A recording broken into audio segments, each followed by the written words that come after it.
मुजफ्फरपुर के चंदवारा पुल के पास नदी किनारे से 4 शव मिलने से सनसनी फैल गई। मृतकों में मां और 3 बच्चे शामिल हैं। मृतका की पहचान अहियापुर के बकरी की रहने वाली कृष्ण मोहन की पत्नी ममता देवी और बच्चों के तौर पर हुई है। पति ने आरोप लगाया कि अज्ञात नंबर से कॉल करके युवक ने बताया कि वह ममता से शादी करना चाहता है, इसलिए उसका अपहरण किया गया। खगड़िया के मुफस्सिल थाना क्षेत्र में ससुराल आए दामाद को गोली मारकर हत्या कर दी। शादी के 1 माह के बाद युवक अपने ससुराल आया। हत्या की आशंका ससुराल वालों पर ही जताई जा रही है। फिलहाल पुलिस मामले की छानबीन कर रही है। किशनगंज पुलिस ने एक बड़ी लूट की घटना को 24 घंटे के अंदर सुलझा लिया। पुलिस ने 12 जनवरी को किशनगंज थाना क्षेत्र में हुई लूट की वारदात में शामिल 3 अपराधियों को गिरफ्तार किया।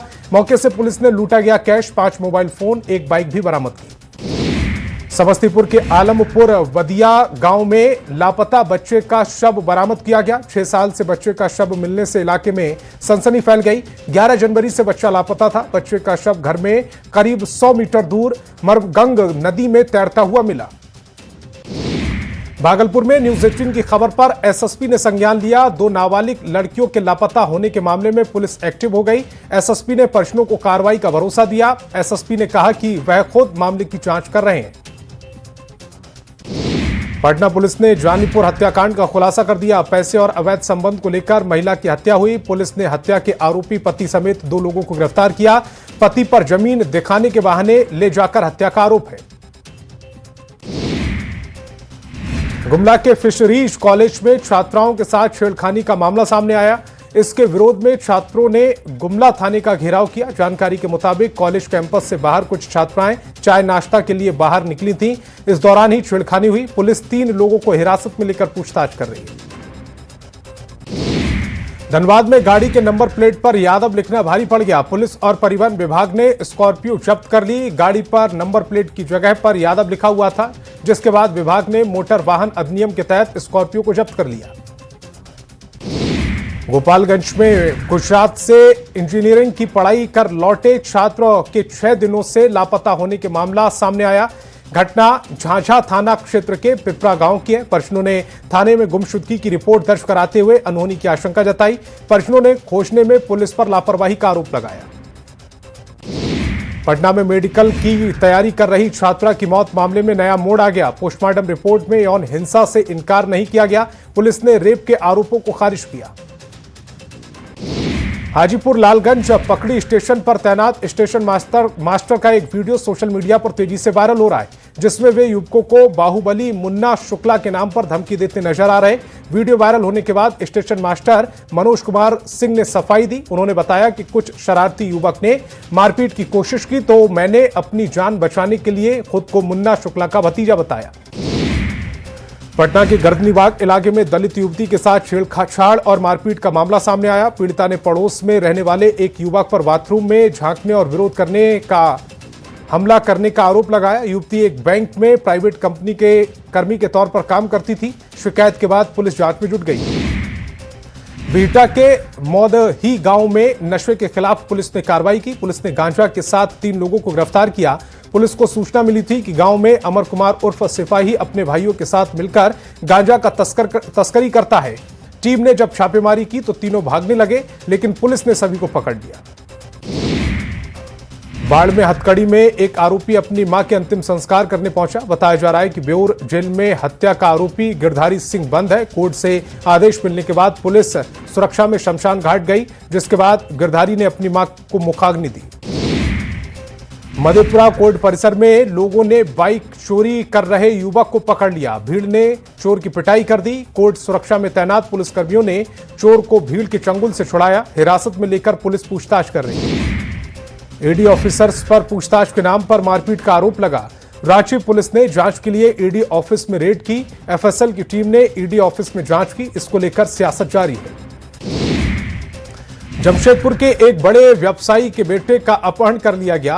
इंडोनेशिया के नंबर से 5 करोड़ रुपए की फिरौती की मांग की गई। बिहार, बंगाल, ओडिशा समेत जमशेदपुर और सरायकेला की 7 पुलिस टीम जांच में जुटी है।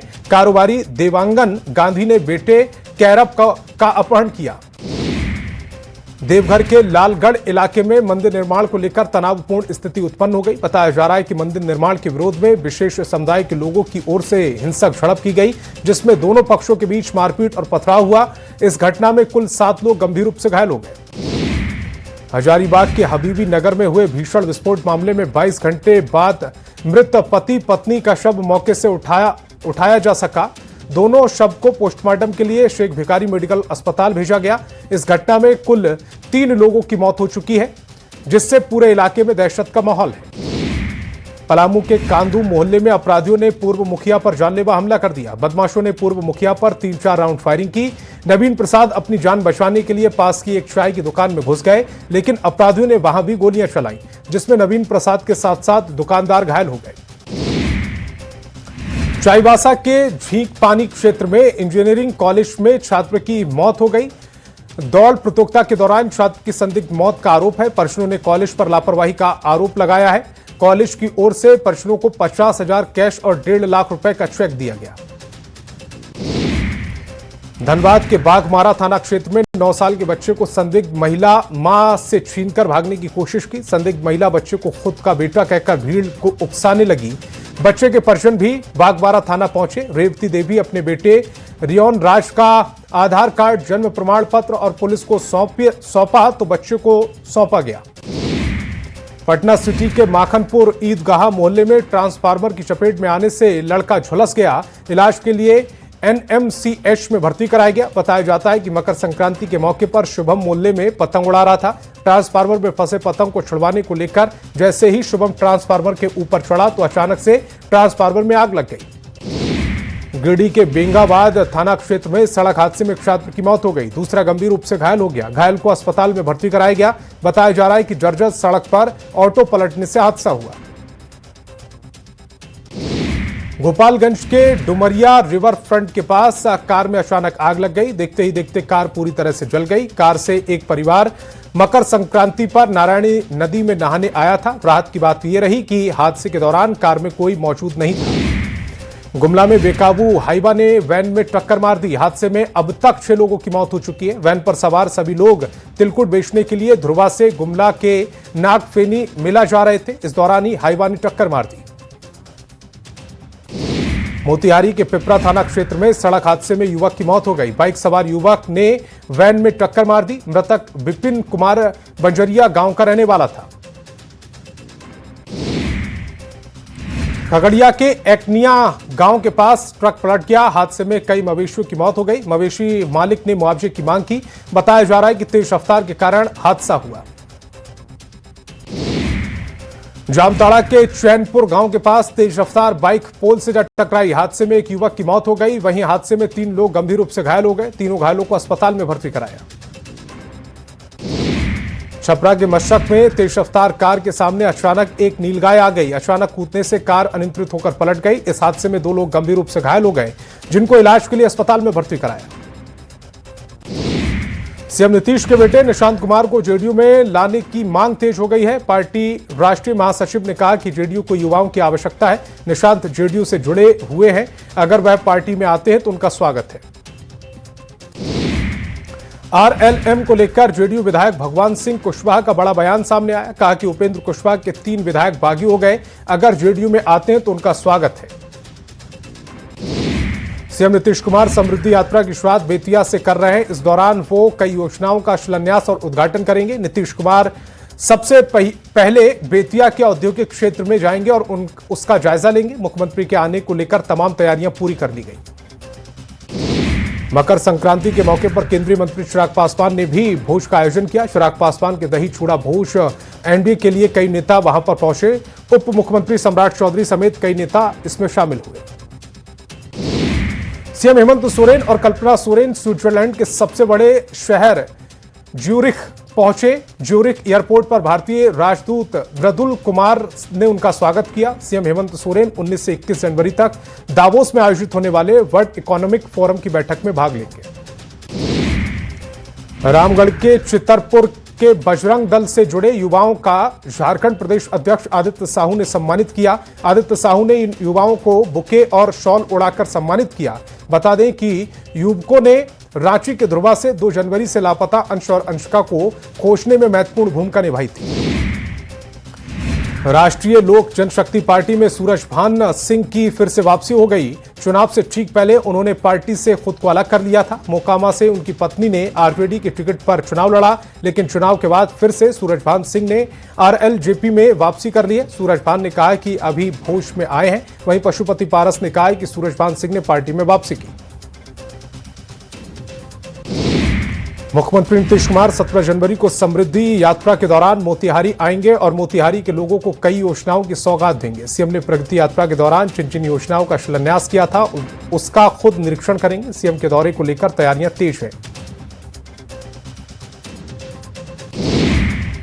16 जनवरी से सीएम नीतीश कुमार की समृद्धि यात्रा शुरू हो रही है, जिस पर केंद्रीय मंत्री चिराग पासवान ने मुख्यमंत्री को शुभकामनाएं दी और कहा कि नीतीश कुमार की इस यात्रा से बिहार को काफी लाभ होगा।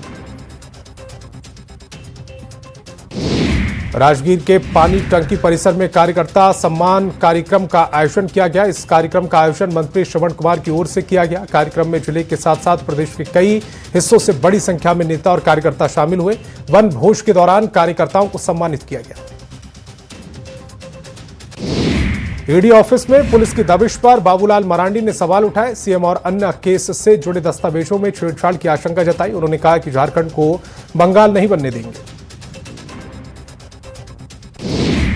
कांग्रेस ने बीजेपी पर तंज कसा है। कांग्रेस के पूर्व प्रदेश अध्यक्ष राजेश ठाकुर ने कहा कि ईडी और झारखंड पुलिस अपना अपना काम कर रही है। बीजेपी तो ऐसा कर ही रही है कि मानो उनके ही कार्यालय में पुलिस घुस गई है।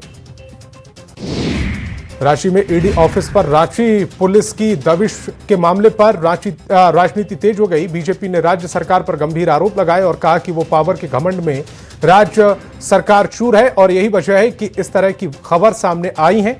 जेएमएम ने कानून को अपना काम करने की बात कही है। झारखंड बीजेपी के नवनिर्वाचित प्रदेश अध्यक्ष आदित्य प्रसाद साहू परिवार के साथ रजरप्पा के मां छिन्नमस्तिके मंदिर पहुंचे। आदित्य साहू ने मंदिर में पूजा अर्चना की। मंदिर में पूजा दर्शन कर उन्होंने झारखंड के सुख समृद्धि की कामना की। बड़का गांव के विधायक और सैकड़ों कार्यकर्ताओं ने उनका स्वागत किया। जमशेदपुर के सोनारी दो मुहानी में टुसू मेले में का आयोजन किया गया। मेले में झारखंडी परंपरा की झलक दिखाई दी। इस आयोजन में विधायक सरयू राय और सांसद विद्युत वरण महतो शामिल हुए। मेले में पाखंडी पारंपरिक नृत्य और लोक संगीत की प्रतियोगिताएं आयोजित की गईं। रांची के मोराबादी मैदान में मकर संक्रांति के मौके पर नमो पतंग महोत्सव का आयोजन किया गया। रक्षा राज्य मंत्री संजय सेठ ने महोत्सव का उद्घाटन किया। कार्यक्रम के दौरान बच्चों के बीच पतंग का वितरण किया गया। साथ ही गरीबों को कंबल भी बांटे गए। मुंगेर में भूकंप दिवस पर विशेष कार्यक्रम का आयोजन किया गया। विनाशकारी भूकंप में जान गंवाने वाले 1434 लोगों को श्रद्धांजलि दी गई। 15 जनवरी 1934 को आए मुंगेर में भूकंप से 1434 लोगों की मौत हो गई। रामगढ़ के रेशप्पा में भैरवी नदी के किनारे टुसू मेले का आयोजन किया गया। मेले में हजारों की संख्या में लोग शामिल हुए। महिलाओं ने विशेष गीत गाकर निर्वहन किया। महिलाओं ने कहा है कि टुसू हमारी पुरानी धार्मिक परंपरा है। इस परंपरा को जीवंत रखने का काम हम कर रहे हैं। खगड़िया में वाहन जांच अभियान चलाया गया। बिना हेलमेट बाइक चलाने वालों का जुर्माना काटा गया। आगे से बिना हेलमेट बाइक नहीं चलाने की चेतावनी दी गई। समस्तीपुर नगर निगम प्रशासन ने मगरदही घाट बाईपास रोड पर बुलडोजर अभियान चलाया। बड़ी संख्या में पुलिस बल की मौजूदगी में यह कार्रवाई की गई। पहले भी दुकानदारों को अल्टीमेटम दिया गया था, लेकिन कई दुकानदारों ने अपनी दुकानें नहीं हटाई तो कार्रवाई की। धनबाद में ज्वेलरी दुकानों में लूट की बढ़ती घटनाओं को लेकर पुलिस ने जेवर दुकानों में नकाब, हिजाब, बुर्का में एंट्री को बैन कर दिया है, जिस पर मुस्लिम समाज ने आपत्ति जताई और पुलिस के प्रति नाराजगी दिखाई। दरभंगा में 147 होमगार्ड जवानों की पासिंग आउट परेड का आयोजन किया गया। परेड समारोह में मुख्य अतिथि के रूप में डीएम और एसएसपी उपस्थित रहे। इस दौरान उन्होंने प्रशिक्षण जवानों का निरीक्षण किया और आकर्षक परेड को सलामी दी। प्रशिक्षण के दौरान उत्कृष्ट प्रदर्शन करने वाले जवानों को पुरस्कृत भी किया गया। जहानाबाद के ऊंटा मखदुमपुर मौजा में सरकारी जमीन से अतिक्रमण हटाया गया। इस दौरान प्रशासन ने गैर मजूरुमा जमीन पर बने 11 घरों को तोड़ दिया। सीओ का कहना है कि पहले भी अवैध कब्जा तोड़ा गया है, लेकिन उसके बाद भी लोगों ने घर बना लिया था। जमुई के हथिया पत्थर गांव में बने सरकारी स्कूल में गांव के लोगों ने कब्जा किया। गांव के लोग स्कूल को खलियान की तरह इस्तेमाल कर रहे, छत पर धान और पुआल सुखा रहे। स्कूल के कमरे में मवेशी भी बांधने का आरोप है। बोकारो के सेक्टर 4 स्थित शोरूम में लूट के किए गए प्रयास। अब पुलिस सुरक्षा व्यवस्था को दुरुस्त करने में जुटी है। शुक्रवार को बोकारो एसपी हरविंदर सिंह एक अहम बैठक करेंगे, जिसमें सभी ज्वेलरी शॉप के मालिक के साथ साथ थाना प्रभारी और डीएसपी मौजूद रहेंगे। बैठक में सुरक्षा को लेकर कई गाइडलाइन जारी होंगी। रांची के मौसीवाड़ी में स्थित अंशिका के घर रौनक लौट आई। अंश और अंशिका अपने भाई बहनों के साथ खेलते नजर आए। बच्चों की मां मीतू कुमारी एक बार फिर सभी को धन्यवाद देती नजर आई। उन्होंने बताया कि दोनों बच्चे डरे हुए हैं और कुछ भी बात नहीं करना चाहते। राजगीर में मकर संक्रांति के मौके पर 7 दिवसीय मकर मेले का आयोजन किया गया। सुधा डेयरी बिहार शरीफ से दही प्रतियोगिता का आयोजन किया, जिसमें बड़ी संख्या में छात्रा समेत अन्य लोगों ने दही प्रतियोगिता में भाग लिया। इस प्रतियोगिता में 3 छात्राओं ने बाजी मारते हुए दही प्रतियोगिता में पुरस्कार जीता। लखीसराय में मकर संक्रांति के मौके पर कुवैया में कुश्ती दंगल प्रतियोगिता का आयोजन किया गया। कुश्ती दंगल प्रतियोगिता का आयोजन बिहार चैंपियन चंद्रभान पहलवान ने किया। इस कुश्ती दंगल प्रतियोगिता में लखीसराय जिले के चानन, रामगढ़, हलसी और जमुई एवं शेखपुरा जिले के पहलवानों ने भाग लिया। 20 लोगों की जान लेने वाले दंतैल हाथी की तलाश जारी है। फिलहाल यह हाथी चाईबासा ओडिशा का सीमावर्ती क्षेत्र में है। हाथी के वापस चाईबासा लौटने की संभावना है, जिसको लेकर वन विभाग अलर्ट है। बेनी सागर से चंपुआ की ओर बॉर्डर क्षेत्र में पेट्रोलिंग कर रही है। गिरिडीह के मुफस्सिल थाना क्षेत्र में वन विभाग और पुलिस ने संयुक्त अभियान चलाया। वन क्षेत्र पदाधिकारी के नेतृत्व में वन विभाग पर अवैध कब्जे के खिलाफ कार्रवाई की। चेतावनी के बावजूद निर्माण नहीं रोकने पर जेसीबी से अवैध मकान ध्वस्त कर दिया गया। विरोध करने वाले कई लोगों को हिरासत में लिया गया। बोकारो के तनिष्क शोरूम में लूट के प्रयास के बाद बोकारो पुलिस अलर्ट पर है। इसी को लेकर चास एसडीपीओ के नेतृत्व में ज्वेलरी शॉप के दुकानदारों के साथ बैठक हुई। बैठक में पुलिस की तरफ से हेलमेट और बुर्का पहने लोगों को दुकान में प्रवेश पर बैन लगा दिया गया। देवघर एयरपोर्ट से लगातार महानगरों की कनेक्टिविटी जुड़ी है। देवघर से अब बहुत जल्द अहमदाबाद के लिए उड़ान सेवा शुरू होने जा रही, जिससे वैद्यनाथ धाम से सोमनाथ जाने वाले यात्रियों के लिए काफी सुविधा मिलेगी। इस खबर से शहरवासियों में खुशी का माहौल है।